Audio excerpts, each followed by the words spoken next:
Heute habe ich eine ganz interessante Besetzung bei mir. Das wird oft einmal irgendwann ein gutes Duo. Lang spielen sie noch nicht, die zwei. Martin und der Daniel. Daniel, wie alt bist du? 10. Martin? 10. Also alle zwei 10. Und spielen noch nicht lang, gell? Immer, ich hab's gesagt, einen Monat. Vor einem Monat haben sie die Zugang von mir gekriegt. Sie würden es gerne lernen. Und ich bin seit einem Monat jetzt mit den Videos und mich fasziniert das. Sie kriegen jetzt, sag ich mal, 2 Stücke, so halbwegs, gell? Noch nicht fehlerfrei, aber klappt schon recht gut. Und wir haben gesagt, wir spielen die jetzt vor. Da haben wir jetzt auch fleißig üben. Ja, Wie oft übst du pro Woche oder pro Tag? pro Tag so 2 bis 3 Mal. Sehr fleißig. In der Früh gleich, oder? Dafür noch nicht, weil da muss ich schon gehen. Das ist so zum Lernen, ja. Und übst du am liebsten? Noch Hausaufgaben. Zuerst Hausübung machen und dann. Ja, sonst kann man wieder Und gefällt die Brüder das?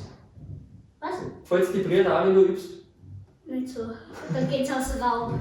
Wollte man schön laut spielen, ja. Ja. So ist es. Aber ich finde, das wäre echt ein cooles Duo. Wir machen jetzt das erste Lied, was wir im Programm haben, einen Hanselwalzer. Kurz einen ersten Ton, meine Stimme. Nur den ersten Ton. Also auf geht's mit den Hansel. 1, 2, 3.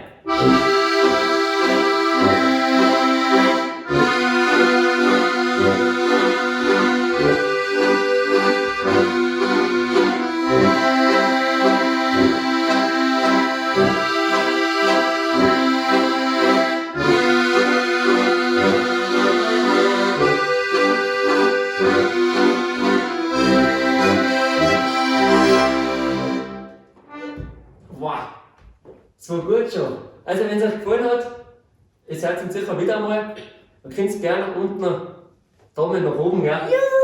Juhu! Und dann bis zum nächsten Mal.